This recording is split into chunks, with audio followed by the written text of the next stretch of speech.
முன்னாள் முதல்வர் எடப்பாடி பழனிசாமி அவரின் பிறந்த நாளை முன்னிட்டு வேலூர் மாவட்ட தகவல் தொழில்நுட்ப பிரிவு சார்பில் மாபெரும் இரத்த தான முகாம்.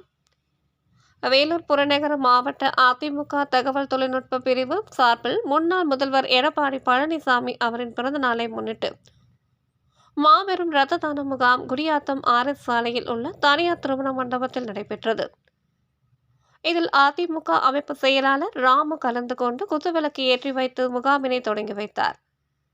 இதில் நகர செயலாளர் பழனி, மாவட்ட தகவல் தொழில்நுட்ப பிரிவு செயலாளர் ஹேமந்த் குமார், துணைத் தலைவர் மெடிக்கல் சரவணன், ஒன்றிய செயலாளர் வனராஜ், மாவட்ட துணை செயலாளர் மூர்த்தி, மாவட்ட சிறுபான்மை பிரிவு செயலாளர் அன்வர் பாஷா, நகராட்சி துணைத் தலைவர் பூங்கொடி, கொண்டசமுத்திரம் பஞ்சாயத்து தலைவர் அகிலாண்டேஸ்வரி, பிரேம்குமார் உள்ளிட்ட பலர் கலந்து கொண்டனர்.